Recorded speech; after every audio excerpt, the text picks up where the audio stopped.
Summer 2015. We're getting ready for our round 5 matchups, and it's starting to get really intense because players are 4-0. There's only 8 of them remaining, and there's also 3-1 players who are ready to get going. And we're going to start off our round 5 with Gaara from Team Tempo Storm up against Ostkaka from Root Gaming, one of the best players on ladder. And can he translate it once again to tournament success just like he did in Seasaway Cup 3? Here on the desk to answer that question is Nimsh, Lothar, and D2 from Team Trig Esports. One of the most legitimate organizations you'll ever see around. How you doing, D2? Doing great. How are you doing? Oh, you're asking me right back. All right, cool. Well, I'm doing great. I'm having fun here. But more importantly, I'm asking, how are you doing in the tournament? Are you still in? I'm technically, I think I'm knocked out. Right now I'm 2-2, and Gotcha. There's been like wind of maybe, like some admin said that at some point that maybe someone could get in at 5-2, but there's like one player can get in from 5-2, so you have to like try to win as many matches as you can and have good tiebreakers. Yeah, and then that might not even happen. So really cross your fingers that none of the people. Actually, the more buys you get in your 5-2, the less chances you have to make it then because of the walkovers. Well, glad to have you on the desk. What have you been up to, man? Just chilling, playing a lot of Hearthstone, trying to stream as much as possible, trying to like build my fan base, and yeah. Are you full-time Hearthstone? Because I know you live in Japan. You're an American citizen living in Japan. You have dual citizenship. For anyone who isn't really familiar with D2, he's also semifinalist at BlizzCon last year. Yes. Yeah. And now you're playing on Trig Esports. But I remember you were talking about for a while that you still worked a job, and you weren't able to dedicate to it. Are you still working that job, or are you full-time trying to commit to the game? Pretty much full-time Hearthstone at this point. That job went from being like, every day to basically I just go once a week to help them out now, coaching tennis. But yeah, Gotcha. pretty much like all my time is going to Hearthstone at this point. Gotcha. And it looks like it's cool to see you do well, although it's kind of been a while since we've seen you perform. This is not interview time, sorry guys. I'm like taking over for pre-match. But I want to get to know D2 because it's been so long since we've been able to see him. So, how is Trig Esports doing with you, Faramir, and Powder, specifically for the event now that you guys are reunited? We're doing pretty well. Just going back and forth with ideas, certain things. Powder did pretty well at the last DreamHack, got top 4 there. Yeah. Brent King pretty close to taking that one down. And Faramir's still alive here. And yeah, we've been doing well. Unfortunately, I've been not doing the greatest in recent tournaments. I was at Bucharest, had some fun there, but didn't do well either. But I feel like I'm playing pretty well. I ran into 3 pretty good players here in Ignite, ECOP, and on the Fishu. So that's rough. Whoa. Yeah. So well, the tournament's stacked. So. Yeah, pretty much. So but I feel like I'm playing well. I feel like I keep playing. I'll probably do better in the future. But yeah. All right. You mentioned Faramir. I think we are going to see Faramir in a couple of matches.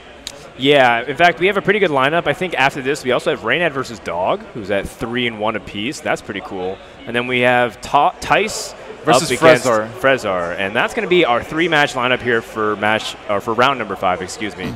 And I hope you guys are enjoying it. Make sure to hashtag DHS15 again on social media. This one's really cool. I love to see how Ostkaka is doing. And of course, Gaara comes in as one of the DreamHack strong performers over the last year. So, without further ado, we're going to hand it back to Nimsh, Lothar, and D2, who will be bringing you the commentary for the match. Thank you so much, Frodan. All right, guys. Ostkaka versus Gaara. Who are you rooting for? Who do you think is going to win this? Well, privately, I think Gaara is an excellent player. And, well, both of them, of course, are. But he's almost always my favorite when it comes to matches that I watch. Because he's really innovative with his decks. And when it comes to open tournaments, and you can count this one as an open tournament, he always tries to counter the overall strategy that most players are coming into, are bringing into the tournament. Like, let's say, aggressive lineups. Then he counters that with full taunt decks. But in this situation, we'll see how it goes because we didn't see Gaara yet. Yeah, this is the first time we're going to see Gaara. Dichu, are you rooting for Gaara? Do you think Gaara is going to take it? I'm not really rooting for either player. I like both players, but I think that Ostkaka will probably take it. I just think he's been so good lately, and he's crushing basically everyone. He just beat ECOP 3-1, and we know ECOP's been doing really well too. So to be able to play that well, and he did really well at Seasaway Cup as well, and just crushing so many games. I think that Ostkaka's probably going to take it, but I mean definitely Gaara's really strong, so it could go either way in my opinion. All right, guys, and game number 1 is going to start. Paladin. There's an aggro Paladin with Leo Jenkins. Yeah, it's a very interesting deck. Lothar, can you tell us more about it? Well, first of all, the biggest card in this deck is Divine Favor, which is practically used on one archetype. Because the primary objective in your deck is to dump every single card of your hand and then draw as many cards as possible with Divine Favor. So it favors the matchups against the control decks like Freeze Mage, Handlock, Control Warrior, a Patron Warrior, because most of the time it has a full hand also. And you know, just rush them down. That's basically it. So Tito, how do you think that Green Patron is going to do versus it? In this matchup, I mean, I've played this matchup quite a lot actually, because for some reason Aggro Paladin has been pretty big on the ladder, or relatively big on the NA ladder. And I mean, it doesn't do too well. I mean, the Aggro Paladin doesn't do too well against the Grim Patriot, in my opinion, at least when I played against it. I kind of just go with the strategy of I don't care if they draw that many cards, as long as I have my answers. So I'll just draw as many cards as I can, and I'm not going to worry about Divine Favor. Okay. Makes sense, but Patron Warden is one of the decks that can actually dump his cards faster than the Paladin, because, you know, Whirlwind is for 1 mana, Inner Rage for 0 mana, then we have Execute for 1 mana, and don't really have that big targets. Anyways, you will just use it on anything that has more than 1 HP. Yeah, I think like any way you play the matchup, it ends up being like good, because either you have ways to dump your hand, like you said, or there are ways to basically just like draw a bunch of cards, and your opponent basically has to use 3 mana after they've dumped their cards in order to basically they're just like kind of wasting their turn just drawing cards in the sense. So I think either way it ends up being good for the Patron Warrior, in my opinion. But definitely Paladin can, if they get a good draw and like Patron doesn't have a way that, like right now he doesn't have Whirlwind other than the Deathbite. They don't have a way to clear the board. Yeah, then it could be problematic. A pretty risky play by Gaara, but a good one, expecting that there is no Whirlwind. Yeah. And here he has the silence for the Acolyte as well. So he will be able to pack some damage and stop the card draw for the Warrior. That's a really awful draw for Gaara though. Like Yeah. usually you want just the Consecrations and the Little Jenkins to be drawn from the top of the deck to finish just the game. What Or do you just think? clean something when they just, you know, spam the board. But in this situation, they're pretty useless. Yeah, what do you think about owling the Acolyte instead of the Armor Smith? I feel like the Armor Smith is going to get so much work done if you leave it on the board. And I feel like that's the bigger threat in this situation than the Acolyte. I would totally agree, and to be honest, you don't really care about the card draw because, as I said before, you played Divine Favor. Yeah. So you actually want your opponent to have more cards because then your Divine Favor has more value. Yeah, exactly. I would agree if we would disregard the board, because with this board you really don't want your opponent to draw into the Whirlwind. So we want to get as much advantage from the small minions as possible. So I like silencing the Acolyte, but I can definitely understand the Armor Smith silence as well. Yeah. What Sorry, go ahead. Yeah, I just wanted to, like, what do you do here? Like, is Deathbite good? Like Deathbite face to create a situation where you have the weapon online and you will be able to use the Whirlwind effect and just kill a couple of minions, or do you see anything else? Yeah, there's actually a lot of options. What you could do, you could actually battle rage for 3 cards right now. Yeah, so it looks like he's going to go for that. And just battle raging for 3, it's just, you get so many cards, you're going to get so many options in your coming turns that, like, it's really hard to not have what you need if you draw this many cards. And yeah. So please continue. I mean, like, and look, you see him draw the Dread Corsair, like, with the Deathbite, so now his next turn is going to be pretty huge. Yeah, and he has a Belcher too, so the Armor Smith will be doing really a lot of work. Yeah, exactly. Unless, of course, he clears it now with the Consecration. Yeah, I mean, you typically don't get that much value in Consecrate. If they have some sort of Grim Patron board, it's pretty much useless. And yeah, this is a nice board clear, and you have your 1/1 from the board. The Belcher is such an interesting card choice. I think Ostkaka is also running Dr. Boom in his Grim Patron deck. So it's like one of the earliest iterations of Patron Warrior, because most of them were running like one Dr. Boom, one Belcher in the start of the domination of this deck. Then it was tuned more to the metagame, and this was one of the first overall good Patron decks without any, like, you know, tweaks. Oh man, Ostkaka has the Tori-san, but he doesn't have the combo parts. Yeah, then Thorson sucks in this situation, you know, because Thorson is just really great when you can enable those nutty combos, and without those, like Warzone Commander, without Patron, without Forcing Berserker, doesn't really do much. in this situation. You still get, just having your cards be that much cheaper just helps you with the tempo, though. Like, for instance, if you get a War Song after this, even if it costs 3, then you're playing your Armor Smith for 1. I mean, obviously he can't play the Thorson right now, but in future turns, if he plays a Thorson, you have a Firework for 1 potentially, you know, a Deathbite for 3, like a Deathbite plus Dread Corsair for 3, that's pretty crazy. So it just gives you so many options. Like once you put that on, even if you don't have the combo pieces. This is like an interesting play to me. Like maybe he's trying to bait out a second owl on these cards because he saw him use the first owl so readily, and maybe like the Sludge Belcher can do a lot of work in that situation. I would play the Belcher. I don't know. In this situation, he's pushing for damage anyway. Well, now he knows that there's no armor smith, so he can plan accordingly. How much damage can he go to the how much damage can go to the face, and how much damage can he spend on clearing minions. By the way, Acolyte play was because of Thorson. That's the only reason. Excuse me? Acolyte play instead of Belcher in that situation was because he wants to just increase the value of Thorson this turn. Oh yeah, exactly. So he's just trying to get as many cards as possible to Thorson some combo pieces like you were saying. But I think the play was a little bit too cute. I think it's probably better to be a little more defensive, in my opinion. And also, like, looking at his cards, he probably doesn't run any shield blocks. So that's the last possibility to get big armor turns. Yeah. And I think that's the way you win this game, is if you just get your health total completely out of reach of your opponent. But, I mean, he's still in great spot. I mean, I would give the advantage to Ostkaka by far in this situation. Well, I think the other way to win is also just to get your Frothings and Warsong. And if Paladin is using another Master for Battle or just builds a board, which Paladin does, like there's a lot of small minions that have to be played at some point, you just Whirlwind, Frothing, Warsong for the win. That's why you want to draw those cards. And right now he doesn't have them. And he can play Belcher next turn anyway.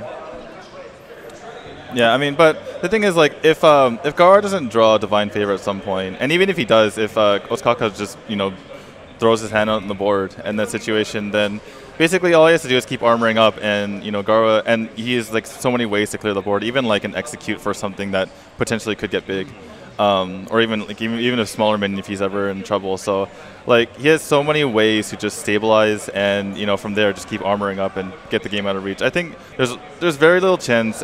It seems crazy to think because you know the game hasn't been going on very long, but I mean, looking at the hands, how is it possible for Gaara to even like get anything done right now? Well, yeah, Lothar, go ahead. No, please continue. So basically, Gaara has to clear the 5/5, I believe. Yeah. If he goes face, well, he has how much damage incoming with leader? That's 6 more. That is true. He's thinking this is his only way to get back in the game. What do you think? I think Ostkaka might actually use the Deathbite and the switch to Fire War Axe just to get the Whirlwind off right now. What do you think? It might be an option, but on the other hand, Belcher. Well, first of all, you want to draw a card. So Acolyte of Pain into the Divine Shield. Yes. You see what's going on. If you draw a Whirlwind, then you don't need to do the weapon sacrifice. Yeah.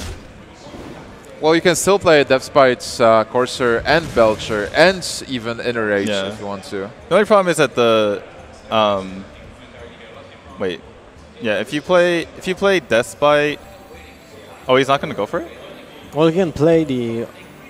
I guess he's just gonna armor up afterward. Yeah. Okay. He's gonna Inner Rage it. Looks like. Oh, he's gonna go for like not. Okay, this kind of makes sense. Yeah, he didn't need Whirlwind. He had a Whirlwind effect in his hand, actually, with the weapon. Yeah. So I got a little confused because I forgot that the Dread Corsair got lessened. So I thought it was going to cost 1, but it actually costs 0 with the double reduction in cost. So he was able. I was thinking that the Dread Corsair had to be had to take 1 damage in this situation, but Ostkaka obviously knows the situation, and yeah. Well, that has to be a Consecration Divine Favor turn.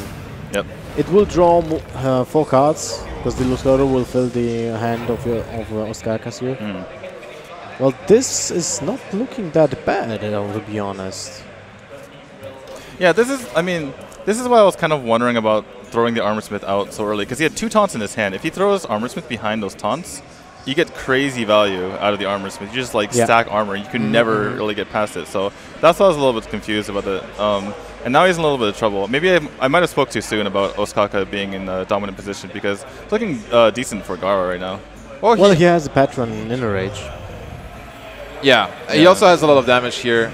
Just with this board, he deals 11 points of damage. Yeah. So he sets up a kill next turn. Okay. So let's see what Gaara can do here. With 2 taunts, though, that's pretty tough. He needs a second owl. But he's dead anyway next turn, so...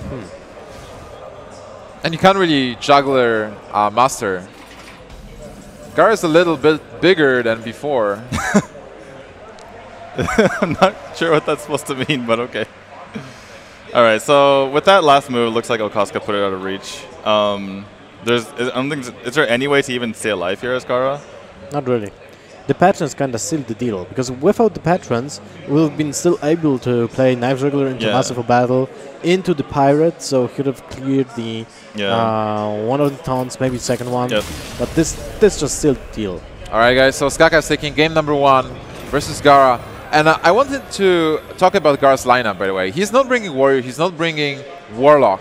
2 of the strongest classes, actually. He's bringing Mage, Paladin, and Hunter. What do you think about that? Is this lineup good? He is 4-0 in the tournament right now.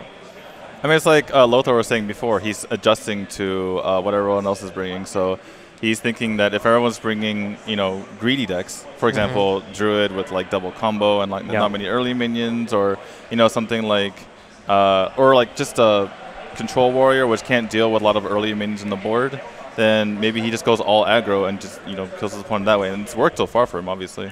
Yeah. Especially the Divine Shield guys are really doing well against Warriors and Druids at the same time. So my guess is here that he wants to counter Huntlock and Druid and Warrior with his lineup. Because the Paladin is practically like almost guaranteed to win against Handlocks. It's a really great way to punish greedy decks, especially if you play high quality. And I guess he's playing one of those. You can even keep Divine Favor and just drop it on turn 3 because it's guaranteed to throw you like 4 cards for 3 mana. So it's pretty nuts.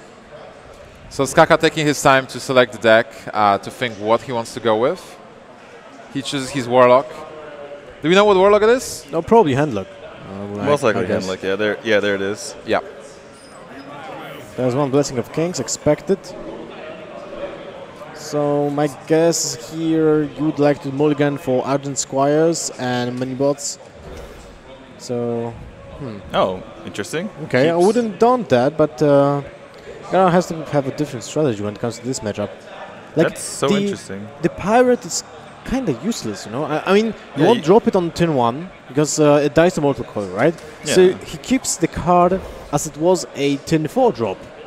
Well, maybe turn 2 because you have the coins, so Masterful Battle on turn 2, then drop the Pirate on turn 3. Yeah, I think you can still play it on turn 1.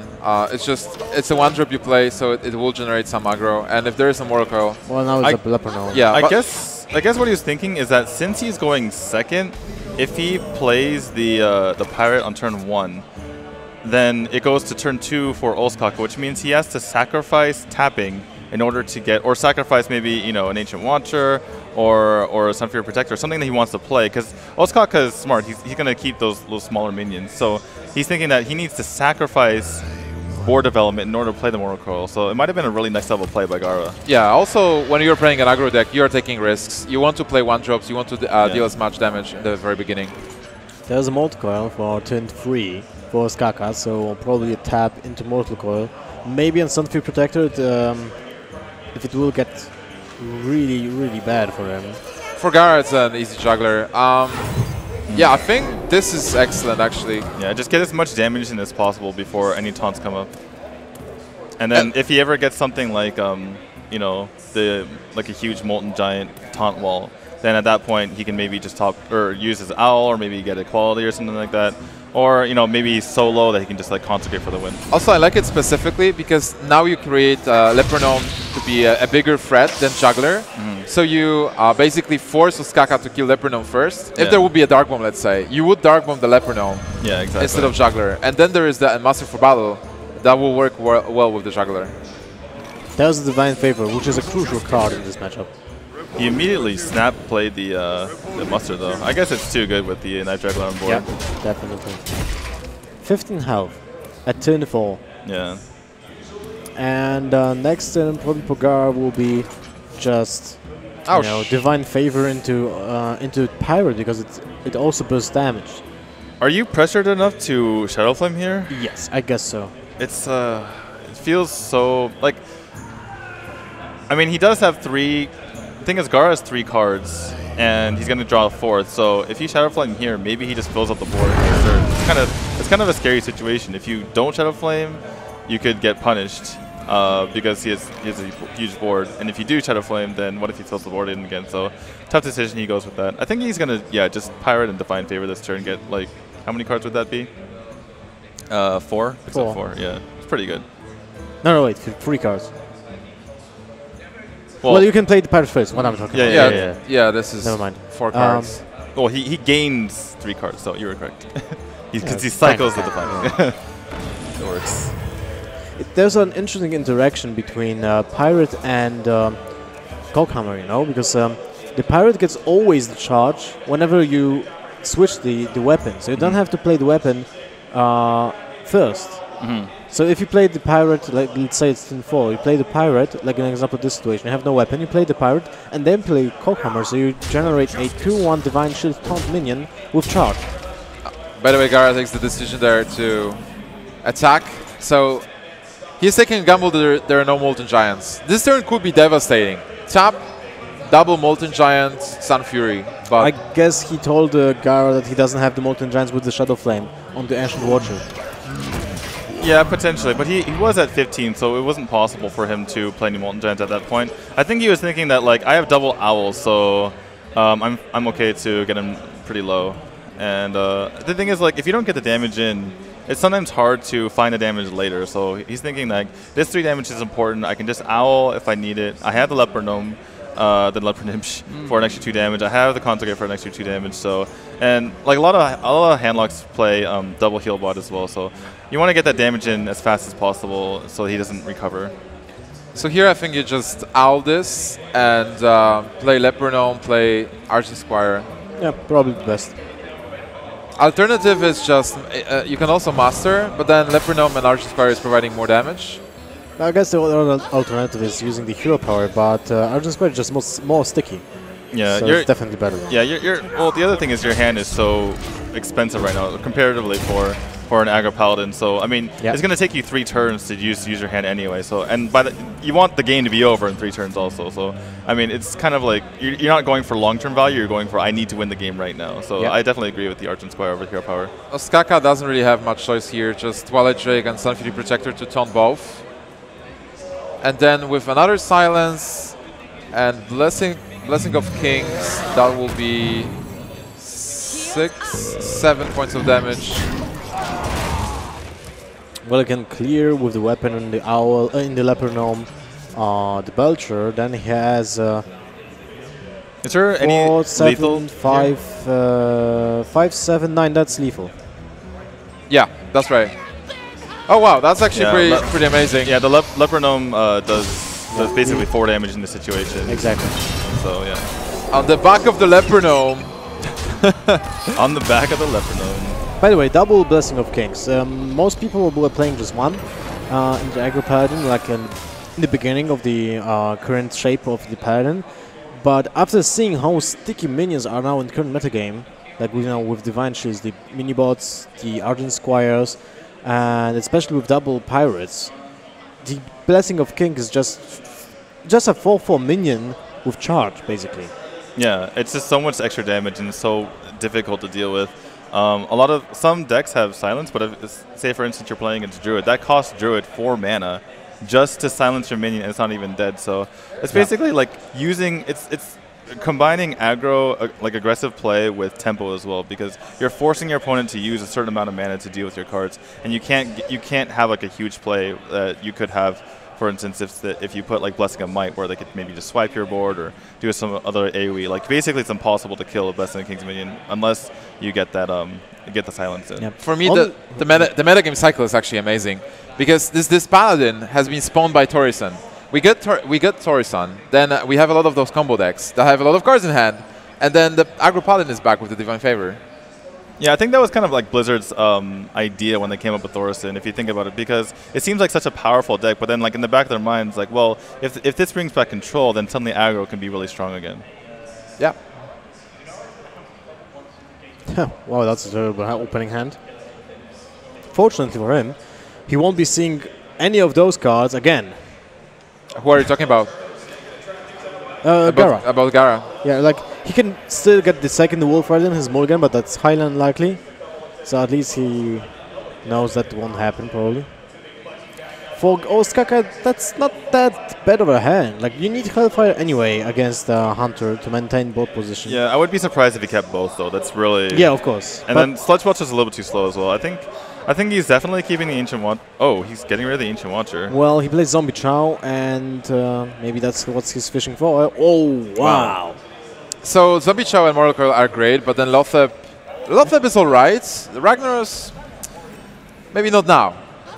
That's a good opening hand for Gaara. That's why I was a little bit confused about mulliganing the Ancient Watcher. Like, what else are you possibly looking for? Like, the rest of your deck looks like this, right? The rest of your deck looks like Giants and Ragnaros and Thorson. So I feel like Ancient Watcher is probably one of the better cards you could have chosen. And Mountain Giants are practically dead in this matchup. Because you won't be able to play it until like turn 8. Yeah, exactly. I think you just go for it. You just take the board right here, go Zombie Chow Coin, Mortal Coil. What do you think? I think that makes a lot of sense. Then you'll be able to tap next turn. Like, having board control against a Hunter on turn 1 is so crucial. And then it's just, if in that position, Gaara, like, what do? You play Mad Scientist that trades for equally for 1 Zombie Chow for a 1-mana card. Yeah. Usually Mad Scientist is like one of the best cards in the game, and it trades for, you know, so much mana of your opponent and like just resources. But yeah. Playing both this turn is so powerful because if there is like a juggler, you trade in. If there is a Mad Scientist, you kill Mad Scientist and then you spring the trap with the same Zombie Chow. Yeah, exactly. You can even proc it with the Sun Fury and be able to taunt something bigger later. The quick command will be important in the mid game. Probably not right now, because he's playing the aggressive version of Hunter. So having these skill commands in his hand already, it's something that kind of adjusts your gameplay, because you can go all in because you have the kill command. Yeah, it's a very important card to have as a Hunter. By the way, Gaara decided to hero power there because he has the Eagle Humbo to kill the Zombie Chow this turn. Yeah. Pretty tough decision by Ostkaka there to go for the tap instead of developing a Sun Fury. It's really a tough decision because you want to develop the board to get that to get the tempo on the Hunter, but at the same time, if you have no turn 3 and 4 play, it's really just a sticky situation. So tempo BGH, oh yeah. Yeah, you're probably not going to see anything you can BGH in this matchup. So you're not going to not play it. In before turn 7, Dr. Boom. That would be a really interesting addition to this. So now Gaara has a pretty good situation. He can kill the BGH. He doesn't care about the damage that much on him and play 3 minions. Is there any reason not to play all 3 minions? He could get the hero power in. His hand is pretty cheap at the moment, and he's probably not gonna use kill command till the end of the game. So I mean, he could just weave in the hero power. The next card he gets could be like a 1-drop anyway, or it could be a charge. In which case he could just charge for 3 and then use hero power. So I think just playing Mad Scientist and hero power is decent here. The only problem is it's not that threatening to Ostkaka. It's not, but at the same time, Mad Scientist is really important to just fin the deck, to not have the dead draws of traps. Because in this matchup, when those are explosive traps, they're practically dead. Until the handlock will attack you for 32 damage from the Giants, like it won't be fired off anyway. Yeah, exactly. So he's just gonna have the Mad Scientist out there to contest the big game Hunter, and he's thinking that he probably needs every charge of this bow that he can get. Contrary to what a lot of people might think, the handlock is actually pretty decent against Face Hunter because they have so much healing these days. Yep. We were talking about that yesterday. Yeah. Twilight Drake, an amazing card here. So do you trade the 4-2 and the 2-2 just to stem the damage, or do you get greedy and go face here? You can possibly also defend a Vargas and kill it. That's true. And then you will have kind of like a taunt wall, but oh man. Yeah, that's definitely a reasonable play, especially because you have so many more taunts in your hand. Sometimes if the defender's your only taunt giver in your hand, then you feel a little wary of doing that because you won't be able to give any of your bigger minions taunt. But I think it's a reasonable play at this point, especially because you can go defender, and then he has to deal with a taunt, and then you can sludge, and then you can Thoros, and then from there you're in a really good spot. But he's thinking about it. It's definitely a tough decision. Like this turn could actually change the game. Like these are the pivotal turns where like it snowballs the decisions you make. So definitely respecting Ostkaka for taking as much time as he needs. With the Twilight Drake, it seems like the best play because you develop before 7. But if there's an Iron Beak, you might be in a bad position. But maybe he baits the Iron Beak out before he gets taunts out, so that he can. Is he bluffing Freezing Trap right now? I think he just wants to get the bow charge. No, I mean he could have just gone to the Twilight Drake, but then the explosive trouble. Well, then the big game could have been traded into whatever he plays on the board. So yeah. Yeah, I think he's just trying to limit the amount of minions on the board that can do combat, and so that he can so like his minions can get more damage in. And he's already seen one more recoil, so it's like, and I think he knows that he doesn't have Dark Bomb as well. So it's kind of hard for Ostkaka to deal with this board, and every minion that gets this extra 2 damage, that's another hero power. Yep. So. And he's missing the Molten Giants. Yeah, exactly. For now.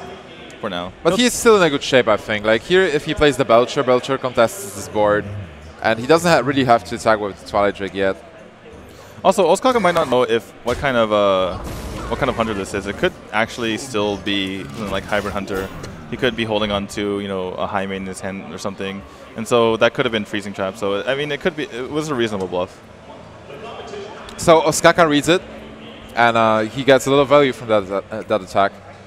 Yeah, it's really painful for Gaara because he gets his scientists together draw only one secret, and he has the other secret in his hand as well. So he basically has a dead card in his hand. He didn't get the second secret, and now he's looking at kind of a sticky situation.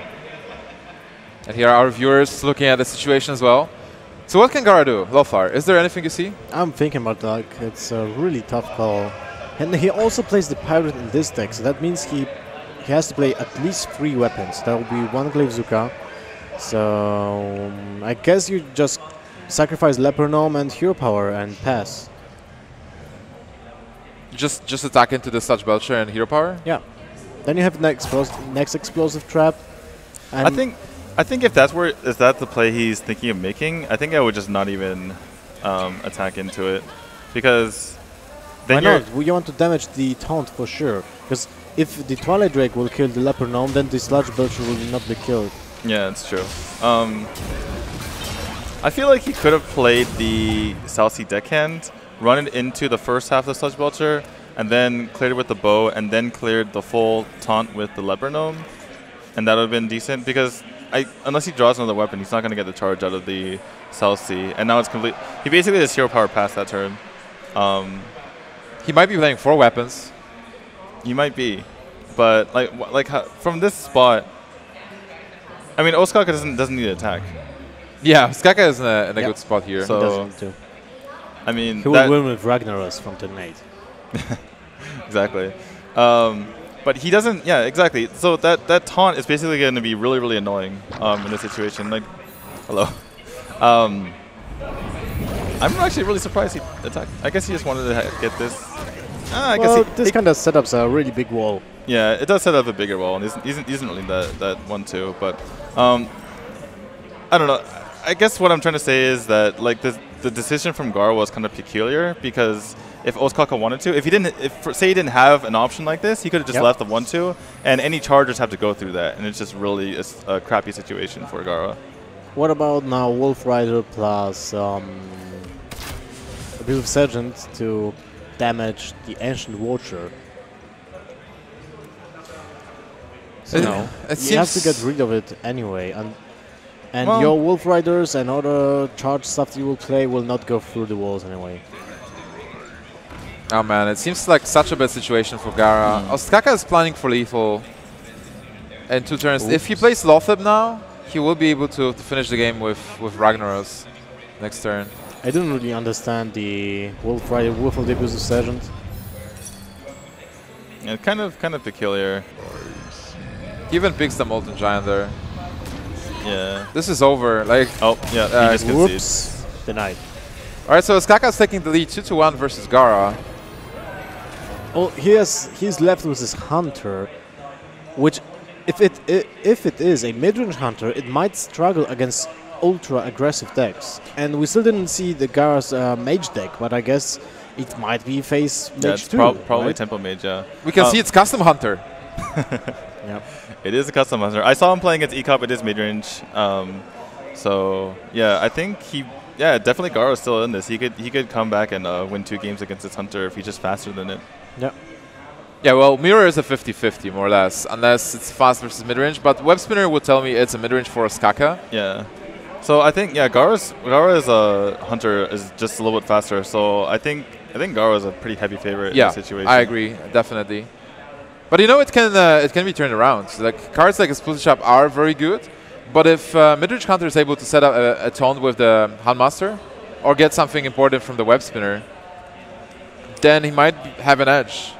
And if Gaara is not fast enough, if there is a big Hymen on board, that might be it. He doesn't run freezing traps as well. We haven't seen any freezings. No freezings. Because Mad Scientist died. Yep. Yeah, it was just the 2 explosives, yeah. I really like how Gaara kept his owl in his opening hand, because it means so much to silence the opposing Mad Scientists. Yeah, that's really important. So even with 2 Web Spinners and a quick shot in the hand of Ostkaka, I still think that Gaara has. I think he's just going to be able to out tempo in this situation. What do you guys think? Yeah, that's true. I think you don't even kill the Web Spinners. Just go face with the Mad Scientist. Just push for damage because you're the aggressor in this deck. So you don't really count on anything else. And if your opponent want to get some draws from the Web Spinners, he will have the trade anyway. Yeah. So he goes for the second Web Spinner. What would you think about in that situation going for the quick shot and then setting up the trap immediately? I was thinking about it, but I don't think it's good.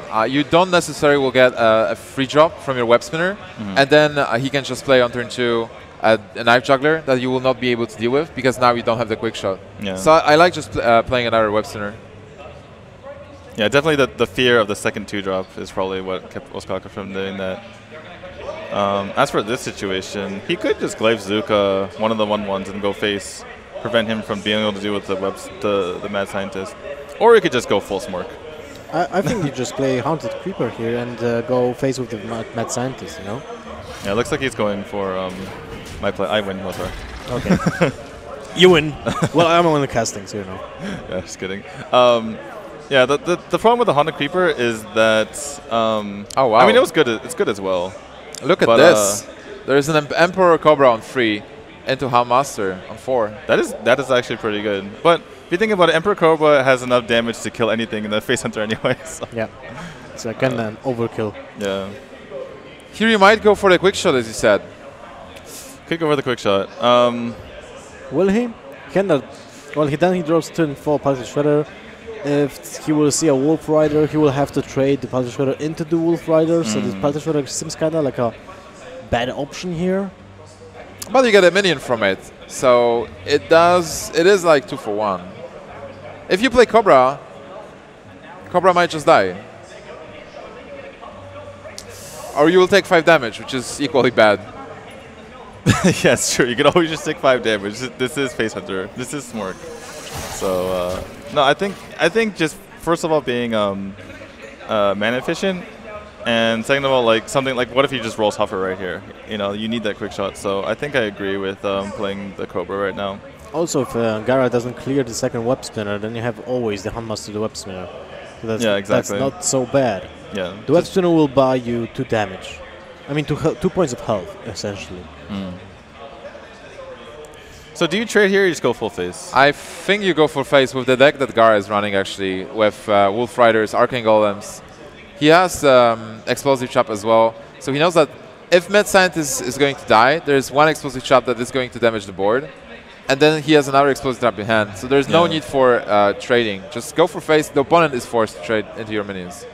Yeah, even though it seems like it's such a good trade, it's also so much damage, and Hunter doesn't have that good defense, so that's why they can struggle. The question is though, do you go Animal Companion or do you go Leper Gnome and Hunter Creeper this turn? Yeah, I was gonna say I think he goes for Animal Companion, and if it's something like actually if it's almost anything, I think you actually trade the Mad Scientist in. Well, so if it's Misha, you have to trade with the Mad Scientist. If it's Huffer, just yeah, go if it's face Huffer, with go. everything. Oh yeah, if it's Always Huffer. Huffer. Oh, okay. I guess he just doesn't want anything to contest. The Huffer? Yeah. To In be this honest, I didn't situation like now, that. he has to basically quick shot, and he does Mud Scientist. That's pretty good. That was lucky. Yeah, so having to quick shot and then hero power would have been really, really bad for Ostkaka. And yeah, I mean, you can go either way. In a different world, Ostkaka could be at 20 right now with the Cobra on board, but I mean, you are afraid of the Houndmaster as well, and that would have been a sticky situation with basically a 4-1, and your Huffer's cleared. Well, Houndmaster can still come. Like, look at this. Ostkaka is still at 23. That's a lot of health. If he plays the Core Rager next turn, then Houndmaster into it, and he has a 6/6 taunt. Yeah, that is the risk that you take with not going face, because all of a sudden it's the middle of the game and they're not very low, and they can play their big minions. They don't feel threatened by the situation on board, so they can actually just go with Savannah into the face instead of clearing, because if you just go face with everything else, most of the time the mid-range hunter will feel so intimidated by the situation on board, he will clear ineffectively. Yeah, exactly. So, what's the turn here? He's just going to go with the creeper. I guess it makes sense, because it takes way too long to clear all the parts of that creeper, unless he has an owl, which he's taking that chance. And you can draw Unleash the Hounds to counter the freezing trap. Animal Companion, does it change his play? I think it might be better than Core Rager. Or is it? You'll have to trigger Animal Companion weaves in hero power, which is kind of nice. Yeah. I think I just throw the scientist to the face and then go Animal Companion. Even if you draw Leok, you'd rather not take the 2 damage on it. Definitely. But you have to think about the plays here. Maybe if you don't go for the Beast, Houndmaster, Pilot Shredder might be better, because Pilot Shredder gives you a minion for sure, and Animal Companion or Core Rager is a gamble that the minion will survive. Yeah. Sorry, go ahead. No, I think that the play here is to attack with the Mad Scientist to the face and play Core Rager, because if you survive the early onslaught, turn 7 Animal Companion Houndmaster will be way more important than Dr. Boom. Yeah. You really need that taunt. So Core Rager here, it might not die, because 4 health is something that that a hunter has a really big problem of dealing with, right? Because there's no easy way to deal 4 damage. Unless it's a kill commander, but in this situation kill commander should be used to the face to finish the game. I agree with you that Core Rager would be probably better than Animal Companion, because with Animal Companion, if you get Huffers, like going for face doesn't do much, and it can be easily killed by a quick shot or maybe explosive trap. Yeah, Power Shredder is still fine. Like it pushes for the same damage as Core Rager, but the problem is that it's not a beast. That's the only downside of it. Yeah. On the other hand, you can drop a beast from it. Like it can be Hunted Creeper, it can be Crocolisk. Yeah, it can be a Crocolisk. There's a couple of beasts. But then like Animal Companion and Houndmaster is great for turn 7. Or turn 8 if you choose to play Boom. Depends on what you want on board. Yeah, it kind of goes back to what you were saying before, Lothar, in that he's not, like, Gaara hasn't put that much pressure on Ostkaka's life total comparatively, so he feels like getting something like a Shredder that can basically just survives through the explosive trap because you have to kill it twice anyway. And so he's just going with that to just try to be able to race it a little better, and he's not worrying about the taunt. In this situation, just go face, right? 13. Well, he wants to play around freezing traps, so spawning more Spectral Spiders will actually play around. This is true. Then your opponent is pushed to play Unleash the Hounds in this situation just to clear those 1/1s. I guess, yeah, that's fair. Yeah, also, like, if he wants to kill the 4-2, he has to attack with the Pilot Shredder instead of a Mad Scientist. And this is why I would like to see the Core Rager instead of a Pilot Shredder. Because now you can play Houndmaster. You know? Yep.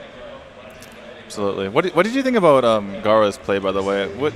Would you have not gone Leper Gnome and just Hero Power of the Fates? It ends up being the same damage in the end, unless it gets Silence, which, you know, costs mana. And then he's giving his opponent 1 extra mana now. He can always just Arcing Golem later. I guess he counted the mana and saw he couldn't weave it in, really. Oh, you're right. He's at 7 now. Yeah. Well, he can play Huntmaster or Animal Companion anyway. So, Yeah. so okay, the Pulsar is now way better than the Core-Rager. Yeah, I mean, well, he didn't know he was going to get the Arcing Golem. Yeah, of so- course, yeah. So that's what I was wondering, because like I feel like it opens so many possibilities for Ostkaka with that 1 extra mana. That's true, that's true. So I'm really confused with Gaara's play, but I mean, on the other hand, he is down in 15 and he's threatening a decent amount of damage, so there is that as well. Yeah, I wanted to suggest Dr. Boom, by the way, because you get Explosive Trap, you get the bombs. There's a... I don't think if I I was got a like piece out of it. Nice. That's a pretty good beast, actually. Yeah, it's pretty threatening, especially if he gets Unleashed coming up. He has a second owl. Well, this sucks really badly. At least for now. Now he's pushed just to go for damage. Everything to face. Lepronome, hero power, weapon to the face, I guess. Because that's it. You need to keep the owls for the taunts. And you need to finish the game as soon as possible. Yeah. Ostkaka would be able to set up that Core Rager Handmaster next turn as a 6-6 down.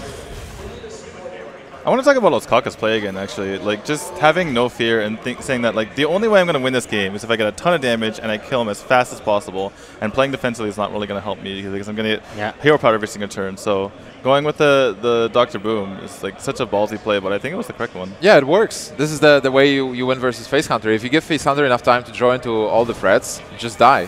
Yeah, you don't have time to play defensive. You just have to go race as fast as you can. I didn't like the owl on the hyena here. It just another target for the bomb.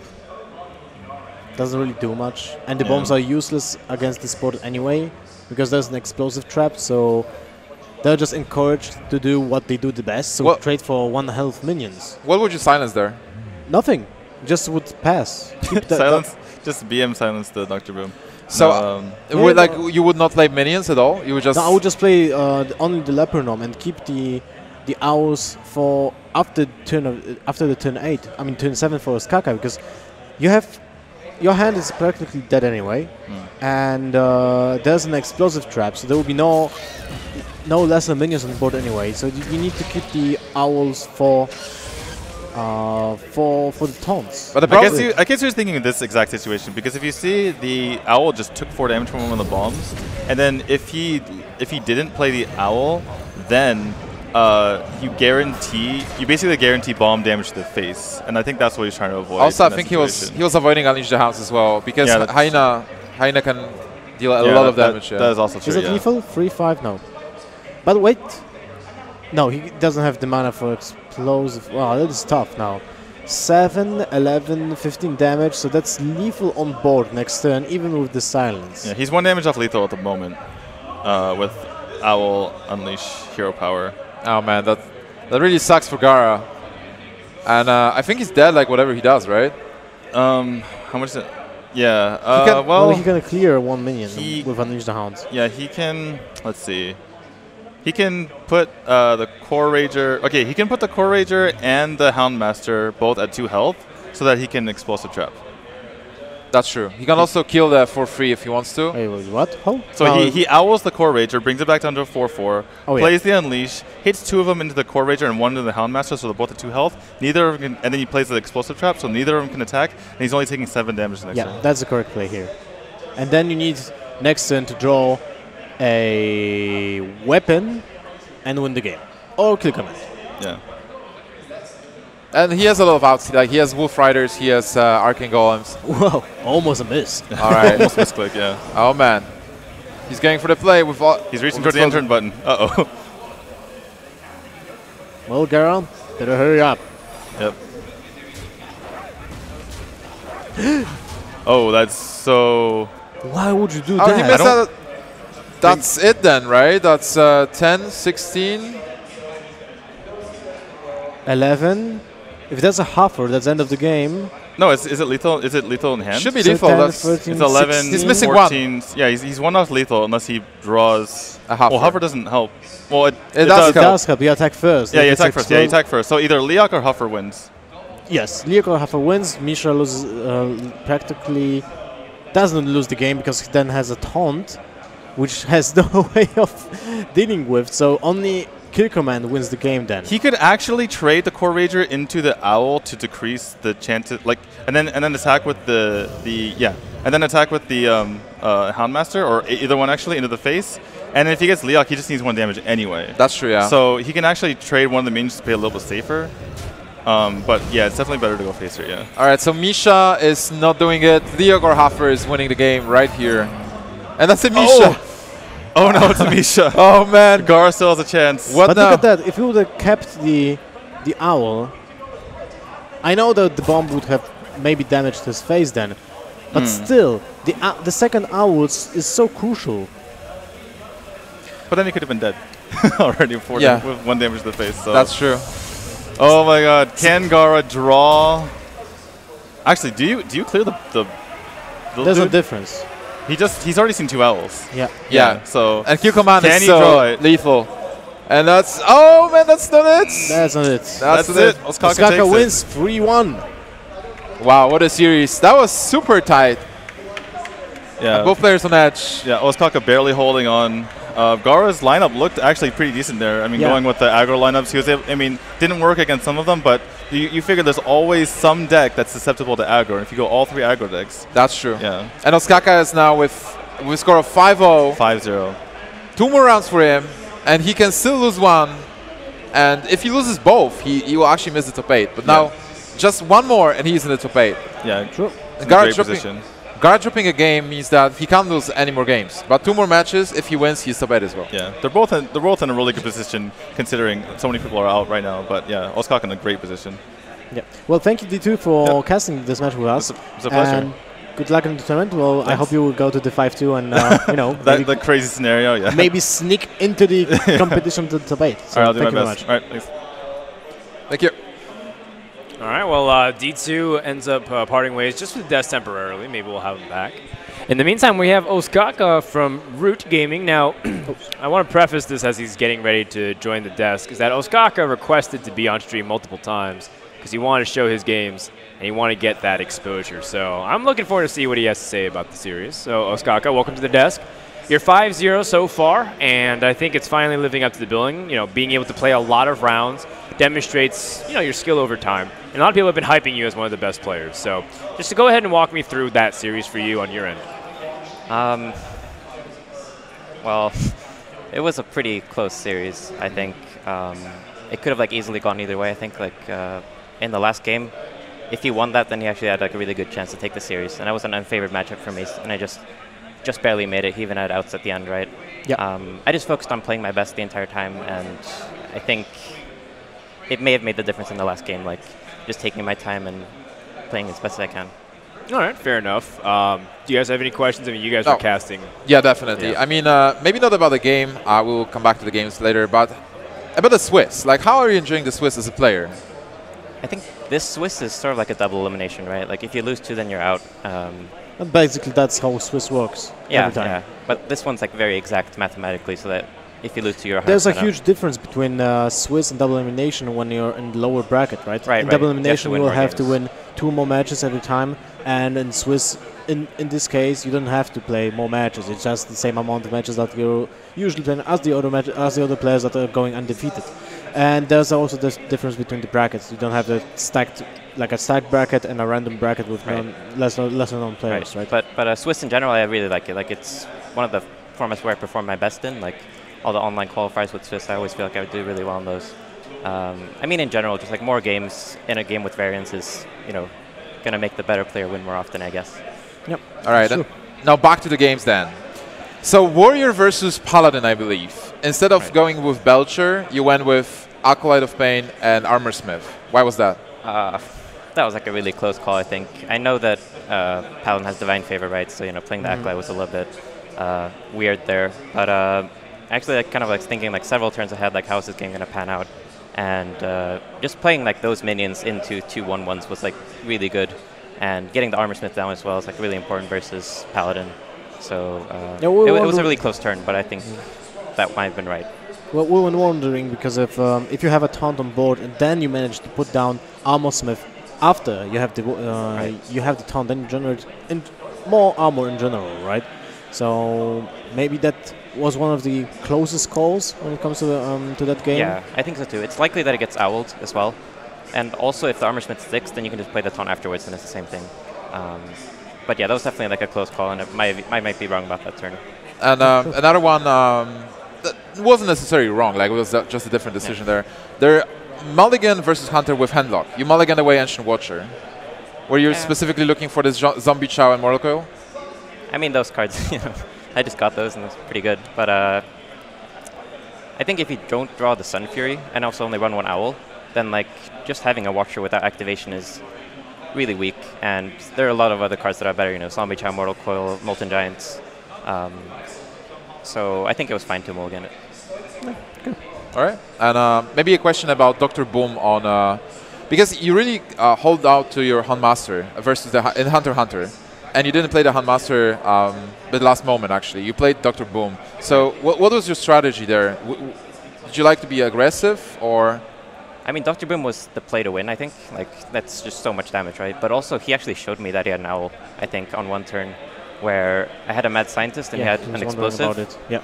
He chose to play Haunted Creeper and Hero Power, but he like pointed something at my Scientist before.